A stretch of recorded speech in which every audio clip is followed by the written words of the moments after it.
Hello friends, welcome to our YouTube channel NSB coaching Pakur.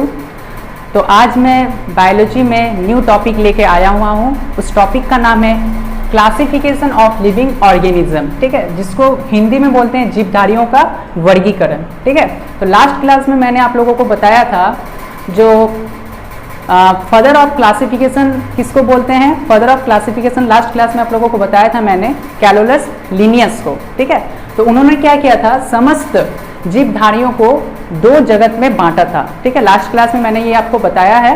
ठीक है, तो वो दो जगत का नाम क्या था, एक था पादप जगत और एक था जंतु जगत। तो मैंने लास्ट क्लास में आप लोगों को बताया था जो कैलोलस लिनियस ने क्या किया था, समस्त जीवधारियों को दो जगत में बांटा था। ठीक है, पहला जगत का नाम था प्लांट किंगडम, ठीक है, पादप जगत। ठीक है, और दूसरा था एनिमल किंगडम, जंतु जगत। ठीक है, तो प्लांट किंगडम तो वो लैटिन भाषा में प्लांटी बोलते हैं। ठीक है, और एनिमल किंगडम को लैटिन भाषा में एनिमेलिया बोलते हैं। ठीक है, तो ये किसने दिया था, टू किंगडम क्लासिफिकेशन। एग्जाम में पूछा जाता है जो टू किंगडम क्लासिफिकेशन किसने दिया, तो कैलोलस लिनियस ने। ठीक है, नेक्स्ट हम लोग आगे बढ़ते हैं थ्री किंगडम क्लासिफिकेशन। ठीक है, तो थ्री किंगडम क्लासिफिकेशन किसने दिया है, अर्निस्ट हैकर ने। ठीक है, अर्निस्ट हैकर ने थ्री किंगडम क्लासिफिकेशन कब दिया, 1894 ईस्वी में दिया। ठीक है, और इन्होंने क्या किया, एक मतलब डेवलप किया। ठीक है, पहले क्या था, सिर्फ पादप जगत और जंतु जगत था, तो अर्निस्ट हैकर ने क्या किया और एक को जोड़ा। ठीक है, पहला था पादप जगत जिसको हम लोग प्लांट किंगडम बोलते हैं, लैटिन भाषा में प्लांटी बोलते हैं, प्लांटी। फिर एनिमेलिया, एनिमल किंगडम को लैटिन भाषा में एनिमेलिया बोलते हैं, एनिमेलिया। और इन्होंने एक एक्स्ट्रा क्या जोड़ा, प्रोटिस्टा को। ठीक है, प्रोटिस्टा को इन्होंने एक एक्स्ट्रा जोड़ा। ठीक है, अब हम लोग आगे बढ़ते हैं। आगे एक क्वेश्चन आता है जो फोर्थ किंगडम क्लासिफिकेशन किसने दिया। ठीक है, तो फोर्थ किंगडम क्लासिफिकेशन देखते हैं। अब फोर्थ किंगडम क्लासिफिकेशन देखते हैं। ठीक है, फोर्थ किंगडम क्लासिफिकेशन किसने दिया था, कोपेलेम ने दिया था। कब दिया था, 1938 में दिया था। ठीक है, इन्होंने फोर्थ किंगडम क्लासिफिकेशन में किसको किसको रखा, तो पहला था प्लांटी, प्लांटी मतलब पादप। ठीक है, एनिमेलिया मतलब जंतु, प्रोटिस्टा जिसको हिंदी में भी प्रोटिस्टा बोलते हैं, और मोनेरा। ठीक है, इसको हिंदी में भी मोनेरा ही बोलते हैं। ठीक है, तो फोर्थ किंगडम क्लासिफिकेशन समझ में आ गया। उसके बाद है फिफ्थ किंगडम क्लासिफिकेशन। ये जो फाइव किंगडम क्लासिफिकेशन है ये बहुत ही ज़्यादा सक्सेसफुल क्लासिफिकेशन माना जाता है। ठीक है, और हम लोग जो बायोलॉजी में पढ़ने वाले हैं इसी को पढ़ने वाले हैं। ठीक है, फाइव किंगडम क्लासिफिकेशन को हम लोग अच्छे से पढ़ेंगे। ठीक है, इसमें क्या था, ये फाइव किंगडम क्लासिफिकेशन किसने किया था, रॉबर्ट विटेकर ने किया था। ठीक है, कब किया था, 1959। ठीक है, देखिए 1959 जो है, बहुत सारे बुक में 1969 भी दिया हुआ है, जैसे हम लोग के लुसेंट में 1969 दिया हुआ है, बट आपका 9th क्लास का जो बुक है एनसीईआरटी का उसमें 1959 दिया हुआ है। और लास्ट ईयर ग्रुप डी में जो एग्जाम पूछा गया, एग्जाम में जो ये क्वेश्चन आया था जो फाइव किंगडम क्लासिफिकेशन कब हुआ था, तो उसमें मतलब सही आंसर जो था वो 1959 ही था, इसलिए मैंने 1959 ही आप लोगों को बताया। ठीक है, तो इसमें क्या क्या था, प्लांटी, एनिमेलिया, प्रोटिस्टा, मोनेरा और लास्ट फंजाई। इसमें मतलब रॉबर्ट विटेकर ने क्या किया था, फंजाई को ऐड किया था। फंजाई को हम लोग हिंदी में कवक बोलते हैं। ठीक है, उसके बाद एक आता है, जैसे आप लोगों को मैंने पहले बताया, three kingdom classification Ernest hacker ने। ठीक है, अगर पूछेगा थ्री किंगडम क्लासिफिकेशन किसने किया तो अर्निस्ट हैकर ने। अगर पूछेगा थ्री डोमेन क्लासिफिकेशन किसने किया तो वो कौन हो जाएगा, कॉल वोएज ने। ठीक है, याद रखिएगा कॉल वोएज ने, और ये कब किया था, 1977 में। ठीक है, तो थ्री डोमेन क्लासिफिकेशन में पहला क्या था, बैक्टीरिया था। ठीक है, और दूसरा का फिर क्या हुआ था, दो पार्ट हुआ था, पहला था आर्की और दूसरा था यूकेरिया, इसको हम लोग यू बैक्टीरिया भी बोलते हैं। ठीक है, अब हम लोग फिर आगे बढ़ते हैं, हायरार्की ऑफ क्लासिफिकेशन क्या होता है, चलिए देखते हैं। तो हायरार्की ऑफ क्लासिफिकेशन क्या होता है, हायरार्की ऑफ क्लासिफिकेशन में मतलब जैसे सबसे पहले क्या आता है, किंगडम आता है। ठीक है, फिर फाइलम आता है, फिर क्लास आता है, फिर ऑर्डर, फिर फैमिली, फिर जेनस और फिर स्पेसीज। ठीक है, तो किंगडम को हम लोग हिंदी में जगत बोलते हैं, फिर संघ आता है, फिर वर्ग आता है, क्लास को वर्ग, ऑर्डर को गण, फैमिली को कुल, जीनस को वंश और स्पेसीज को जाति। तो हायरार्की ऑफ क्लासिफिकेशन में क्या होता है, जो कौन पहले आएगा, क्वेश्चन आता है जो हायरार्की ऑफ क्लासिफिकेशन में फोर्थ पोजीशन पर कौन आता है, तो फोर्थ पोजीशन पर कौन आ रहा है, ऑर्डर।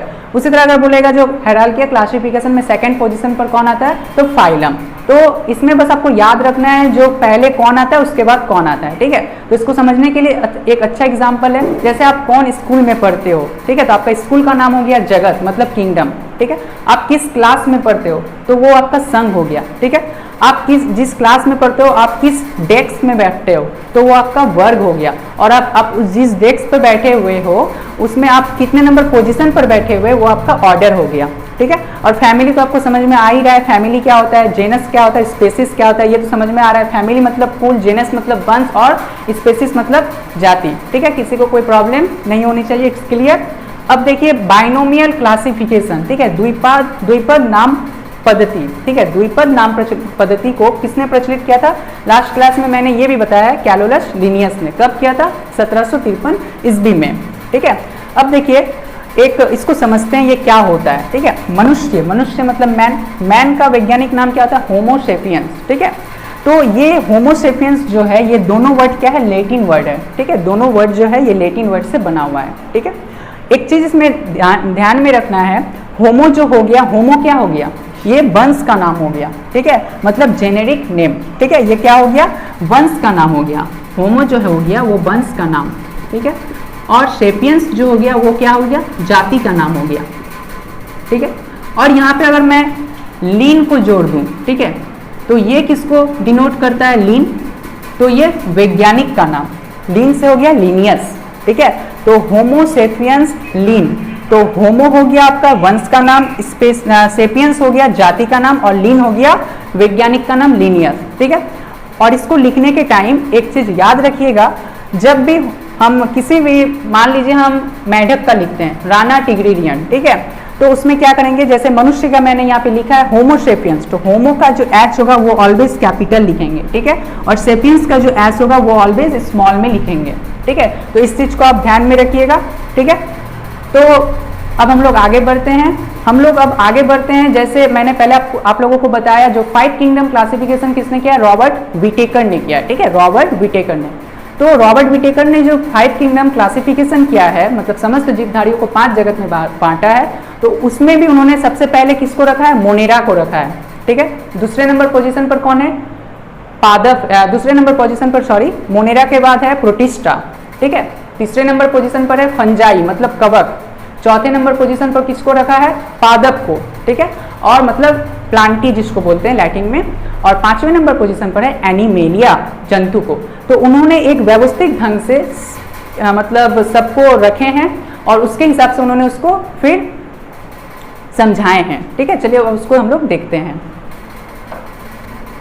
तो विटेकर ने क्या किया था? 5 किंगडम क्लासिफिकेशन को एक व्यवस्थित ढंग से सजाया था, ठीक है। पहला है मोनेरा, दूसरा है प्रोटिस्टा, तीसरा कवक, चौथा पादप और 5वां जंतु, ठीक है। और इन्होंने जब इसको बांटा तो इसका लक्षण भी क्या था? जैसे मोनेरा में क्या लक्षण होना चाहिए, नहीं होना चाहिए, वो भी उन्होंने बताया था। जैसे पहला क्या है? कोशिका, सेल जो है, जिसको इंग्लिश में सेल बोलते हैं। कोशिका 2 प्रकार के होते हैं, एक कोशिकीय, बहुकोशिकीय। एक कोशिकीय मतलब क्या होता है? एक कोशिकीय मतलब हो गया ऐसे जीव जिनका समस्त शरीर जो होता है वो एक कोशिका का बना होता है, ठीक है, और उस एक कोशिका से वो सारा कुछ करते हैं, खाना पीना सब कुछ, ठीक है।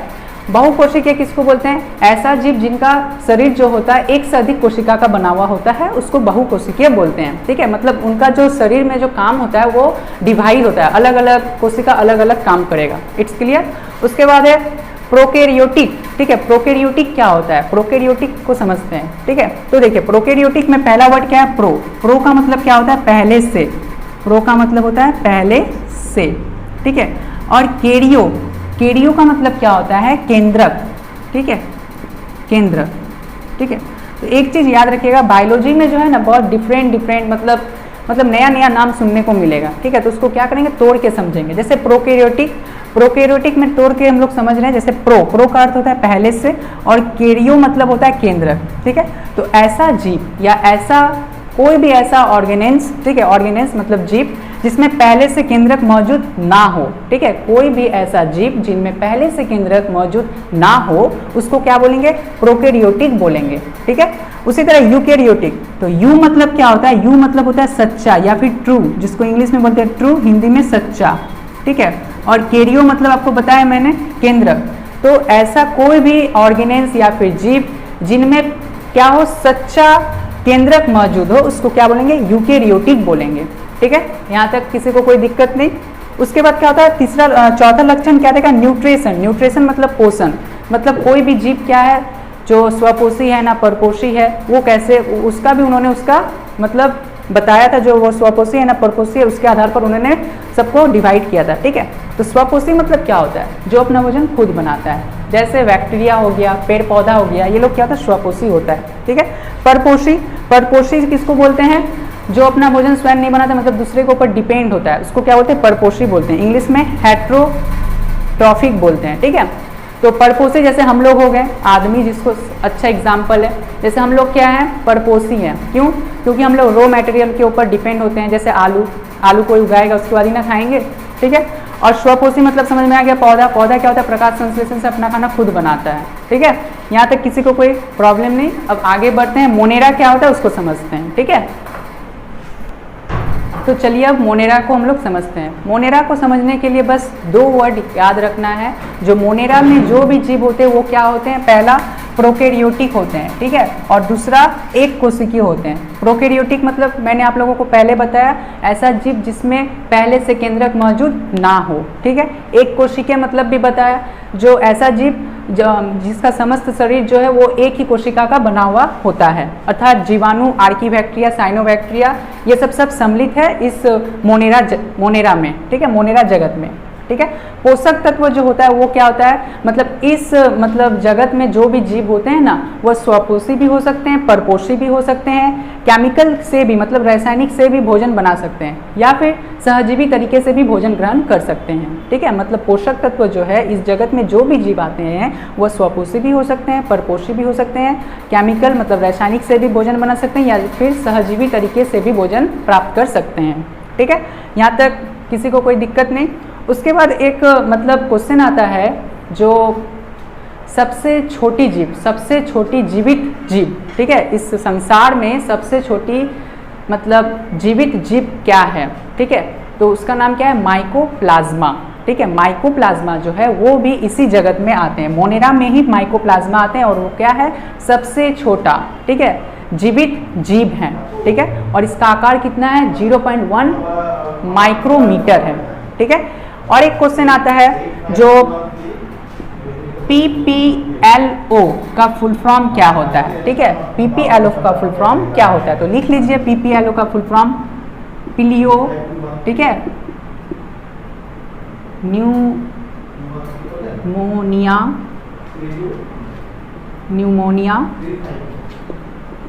Like organisms. ठीक है, PPLO का फुल फॉर्म क्या होता है, प्लूरो निमोनिया लाइक ऑर्गेनिज्म।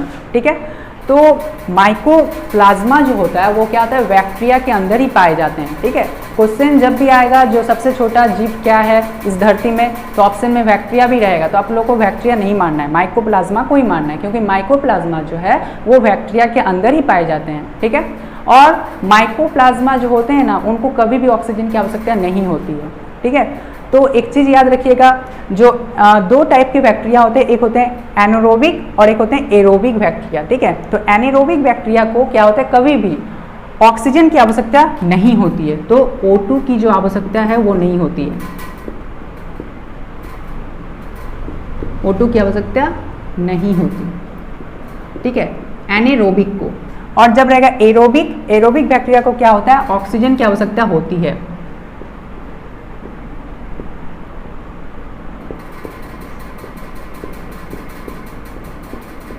ठीक है, तो एरोबिक और एनारोबिक भी समझ में आ गया। एनारोबिक मतलब होता है ऐसा जीव जिसको ऑक्सीजन की आवश्यकता नहीं होती है, और एरोबिक मतलब होता है ऐसा जीव जिसको ऑक्सीजन की आवश्यकता होती है। तो माइकोप्लाज्मा को ऑक्सीजन की आवश्यकता नहीं होती है, मतलब वो बिना ऑक्सीजन के भी रह सकते हैं। ठीक है, अब हम लोग आगे बढ़ते हैं प्रोटिस्टा में। प्रोटिस्टा क्या होता है उसको अब हम लोग देखते हैं। तो प्रोटिस्टा को अब देखते हैं। तो जैसे मैंने आप लोगों को बताया, मोनेरा में बस 2 वर्ड को याद रखना है, क्या, एक प्रोकैरियोटिक और एक कोशिकीय। ठीक है, उसी तरह प्रोटिस्टा में भी 2 वर्ड को ही याद रखना है। ठीक है, 2 वर्ड में ही समझना है। पहला क्या, एक कोशिकीय, मतलब ये भी क्या होते हैं, एक कोशिकीय होते हैं, जिसको यूनिसेलुलर भी बोलते हैं इंग्लिश में। ठीक है, और प्रायः जलीय यूकेरियोटिक, और ये क्या होता है, यूकेरियोटिक होता है, ठीक है। यूकेरियोटिक मतलब क्या हो गया, जिसमें सच्चा वाला क्या हो, केंद्रक मौजूद हो, ठीक है। तो इस जगत में विविध प्रकार के एक कोशिकीय प्रायः जलीय यूकेरियोटिक जीव को सम्मिलित किया गया है, ठीक है। और दूसरा पॉइंट क्या है, यह स्वपोषी या परपोषी भी हो सकते हैं, ठीक है। उदाहरण के लिए एक क्वेश्चन आता है, जो डाइटम जो है वो किस जगत से बिलोंग्स करते हैं, ठीक है। डाइटम क्या है, एक जीवित जीव का नाम है। ये जो डाइटम है ना, ये एक जीवित जीव का नाम है। क्या है, कि जीवित जीव है, ठीक है। ये कैसा होता है, साबुन का डब्बा देखे है ना, साबुन का डब्बा कुछ इस प्रकार का होता है, ठीक है। तो साबुन के डब्बे के आकार का होता है ये डाइटम, और ये क्या है, लिविंग मतलब जीवित जीव है, लिविंग ऑर्गेनिज्म है, ठीक है। याद रखिएगा, डाइटम एक जीवित जीव है, ठीक है। एक कोशिकीय शैवाल, ठीक है, और प्रोटोजोआ इस जगत के उदाहरण है, ठीक है। मतलब ये जो जीव हैं ये किस में आते हैं, प्रोटिस्टा में आते हैं। एक क्वेश्चन आता है, जो पादप और जंतु के बीच स्थित युगलिना किस जगत से बिलोंग्स करता है। तो पादप और जंतु के बीच में क्या है, युगलिना। पादप और जंतु के बीच में किसका संबंध है, युगलिना का, और वो जो है वो किससे संबंधित है, प्रोटिस्टा से, युगलिना, ठीक है। युगलिना ये क्या है, पादप और जंतु के बीच में संबंध दिखलाता है, ठीक है। पादप और जंतु के बीच में संबंध क्या है, युगलिना, वो भी किससे, प्रोटिस्टा से ही है, ठीक है। और पादप मतलब क्या होता है, पादप किसको बोलते हैं, पादप उसी को बोलते हैं जिसमें हरित लवक होता है। हरित लवक मतलब क्या हो गया, क्लोरोप्लास्ट, ठीक है। तो क्लोरोप्लास्ट क्या होता है, जिसको हरित लवक क्या होता है, ये हरे रंग का होता है, क्योंकि क्या होता है, इसमें एक पदार्थ होता है, ठीक है। और वो पदार्थ क्या होता है, पदार्थ का नाम क्या, पनहरित, जिसको क्लोरोफाइल बोलते हैं, ठीक है। जिसकी सहायता से पौधे क्या करते हैं, भोजन बनाते हैं, ठीक है। तो आपको याद रखना है, जो पादप क्या हो गया, हरित लवक हरा रंग का होता है, क्योंकि इसमें एक पदार्थ क्या होता है, पनहरित होता है। पनहरित क्या करता है, प्रकाश संश्लेषण की सहायता से भोजन बनाते हैं, ठीक है। उसी तरह जंतु क्या हो गया, जो मूवमेंट करता है, ठीक है। मूवमेंट करता है मतलब समझ में आ रहा है, घूमता है फिरता है, उसको क्या बोलते हैं, जंतु बोलते हैं। तो पादप और जंतु के बीच में किसका संबंध है, युगलिना का संबंध है, इसको याद रखिएगा, ठीक है। और एक इसमें से क्वेश्चन आता है, जो एक क्वेश्चन आता है, जो हेयर लाइक सिलिया, ठीक है, हेयर लाइक सिलिया, ठीक है, हेयर लाइक सिलिया, ठीक है। सिलिया को हिंदी में बोलते हैं पक्षाम्भिका, ठीक है, पक्षाम्भिका। यहाँ पे मैं लिख देता हूँ अच्छा से, पक्षाम्भिका, ठीक है, पक्षाम्भिका। मतलब इस जगत के जो जीव होते हैं ना, वो किसका प्रयोग करते हैं, एफिडेंस का प्रयोग करते हैं। एफिडेंस मतलब एफिडेंस का प्रयोग करते हैं, जैसे हेयर लाइक सिलिया मतलब बालों के आकार का पक्षाम्भिका, ठीक है, बालों के आकार का पक्षाम्भिका। क्वेश्चन आएगा, सिलिया किससे संबंधित है, पक्षाम्भिका किससे संबंधित है, तो वो प्रोटिस्टा से संबंधित है। और एक होता है हेयर लाइक सिलिया एंड विप्स, ठीक है, विप्स लाइक फ्लैगेला, ठीक है। फ्लैगेला को हम लोग हिंदी में बोलते हैं, यहाँ पे मैं लिख रहा हूँ, इसको हिंदी में बोलते हैं कशाभिका, ठीक है, याद रखिएगा, कशाभिका एंड पक्षाम्भिका, ये दो वर्ड को याद रखिएगा। पक्षाम्भिका जो होता है वो बालों के जैसा होता है, ठीक है, जैसे हमारा बाल है उस टाइप का होता है पक्षाम्भिका। और कशाभिका जो होता है, जिसको फ्लैगेला बोलते हैं, वो विप्स लाइक फ्लैगेला, जिसको मतलब विप्स के आकार का होता है। तो ये याद रखिए, जो सिलिया और फ्लैगेला क्या होता है, ये किससे संबंधित है, तो प्रोटिस्टा से संबंधित है, ठीक है। यहाँ तक किसी को कोई प्रॉब्लम नहीं होना चाहिए, ठीक है, समझ में आ गया। अब हम लोग आगे बढ़ते हैं, कवक, जिसको फंजाई बोलते हैं। कवक क्या होता है, तो कवक में भी आपको याद रखना है, जो इस जगत में वे सभी यूकेरियोटिक और परपोषी, मतलब कवक जो होता है वो क्या होता है, परपोषी होता है। क्यों कवक परपोषी होता है, क्योंकि इसमें क्या होता है, क्लोरोफिल नहीं होता है, इसलिए ये अपना भोजन स्वयं नहीं बनाता है, ठीक है। और इसमें जो भोजन होता है वो किसके रूप में लेता है, ग्लाइकोजेन के रूप में होता है, ठीक है। भोजन जो संचित होता है कवक में, वो किसके रूप में होता है, ग्लाइकोजेन के रूप में होता है। तो चलिए हम लोग आगे अब कवक के बारे में देखते हैं। तो चलिए फ्रेंड्स, अब हम लोग कवक देखते हैं, ठीक है। कवक को इंग्लिश में फंजाई बोलते हैं। इस जगत में वे यूकेरियोटिक तथा परपोषित जीव सम्मिलित होते हैं, जिनमें अवशोषण द्वारा पोषण होता है, ठीक है। मतलब कवक जो है वो क्या है, स्वयं से अपना भोजन नहीं बनाता है। क्यों नहीं बनाता है, मैंने बताया, क्योंकि उसमें क्या होता है, पर्णहरित मतलब क्लोरोफिल मौजूद नहीं होता है, क्लोरोफाइल, ठीक है, क्लोरोफाइल जो है वो मौजूद नहीं होता है, इसलिए अपना भोजन स्वयं नहीं बनाता है, ठीक है। और कवक में जो भोजन संचित होता है वो किस रूप में होता है, ग्लाइकोजेन के रूप में मौजूद होता है, ठीक है। और ये जो मतलब ग्लाइकोजेन के रूप में मौजूद होता है, ये सबसे पहले किसने बताया था, ये किसने बताया था सबसे पहले, ये बताया था आपका एंटोइन ल्यूवेनहॉक ने बताया था, ठीक है, मतलब ये प्रमाणित किया था, ठीक है। तो देखिए दूसरा पॉइंट क्या है, यह मृतोपजीवी परजीवी होते हैं, ये क्या होते हैं, मृतोपजीवी और परजीवी होते हैं, ठीक है। नेक्स्ट देखें सैप्रोफाइट्स, सैप्रोफाइट्स को हम लोग हिंदी में बोलते हैं मृतोपजीवी, मतलब सैप्रोफाइट्स होते हैं क्या, कवक, क्यों, क्योंकि इस प्रकार के जो जीव होते हैं वो क्या करते हैं, सड़े गले तथा अथवा मृत कार्बनिक पदार्थों से भोजन प्राप्त करते हैं, ठीक है। मतलब सैप्रोफाइट्स का मतलब क्या होता है, मतलब इस प्रकार के जो जीव होते हैं वो क्या करते हैं, सड़े गले या मृत कार्बनिक पदार्थों से भोजन प्राप्त करते हैं, ठीक है। और एक क्वेश्चन आता है, जो कवक की जो कोशिका वृत्ति है वो किसकी बनी होती है, ठीक है। तो कवक की जो कोशिका वृत्ति है वो काइटिन की बनी हुई होती है, ये बहुत ही इंपॉर्टेंट क्वेश्चन है, ये अक्सर क्वेश्चन आता है, ठीक है। और एक क्वेश्चन आता है, जो गोबर पर उगने वाले कवक को क्या बोलते हैं, ठीक है, जो गोबर पर उगने वाले कवक हैं उसको क्या बोलते हैं, गोबर पर उगने वाले कवक को कोप्रोफिलस बोलते हैं, ठीक है। उसी तरह नाखून तथा बाल पर उगने वाले कवक को क्या बोलते हैं, तो कीरेटिनोफिलक बोलते हैं, ठीक है, कीरेटिनोफिलक, ये क्या होता है, नाखून पर उगने वाला कवक होता है, ठीक है। और एक पॉइंट याद रखिएगा, जो कवक से हम लोग बहुत सारे दवाई भी बनाते हैं, ठीक है, जैसे पेनिसिलिन, ठीक है, पेनिसिलिन जो है वो भी क्या होता है, कवक से ही प्राप्त होता है, पेनिसिलिन हुआ, क्लोरोमाइसिटिन हुआ, ठीक है, स्ट्रेप्टोमाइसिन हुआ, नियोमाइसिन हुआ, ये सब दवाई का नाम है, ये सब किससे प्राप्त होता है, कवक से ही प्राप्त होता है। तो कवक से सबसे पहले कौन सी दवाई प्राप्त हुई थी, तो पेनिसिलिन, ठीक है, कब प्राप्त हुई थी, 1927 में, ठीक है, पेनिसिलिन जो है वो 1927 में, ठीक है, पेनिसिलिन एक दवाई है, ठीक है, जो कवक से प्राप्त होता है, कब प्राप्त होता है, 1927 में प्राप्त होता है, ठीक है। इसकी खोज किसने की थी, खोज भी याद रखिएगा, अलेक्जेंडर फ्लेमिंग ने, अलेक्जेंडर फ्लेमिंग ने क्या किया था, 1927 ईस्वी में पेनिसिलिन दवा का खोज किया था, ये कवक से ही प्राप्त होता है, ठीक है। तो फ्रेंड्स आज का क्लास मैं यहीं पे समाप्त करता हूँ, नेक्स्ट डे मैं एनिमेलिया और पादप के बारे में बताऊंगा, ठीक है। अगर मेरा ये क्लास आप लोगों को अच्छा लगा तो मैं आप लोगों से बस इतना ही रिक्वेस्ट करता हूँ कि आप लोग ज़्यादा से ज़्यादा शेयर करें और सब्सक्राइब करें और लाइक करना ना भूलें, ठीक है फ्रेंड्स। और एक चीज़ मैं बोलना चाहता हूँ, जो आप लोग जो कभी भी मतलब मेरा वीडियो अगर देख रहे हैं तो उसको स्किप ना करें, ठीक है, तो उसको पूरा देखिए और जो भी मैं पढ़ाता हूँ वो इम्पॉर्टेंट ही रहता है, ठीक है। तो फ्रेंड्स थैंक यू, फिर हम मिलते हैं नेक्स्ट वीडियो में।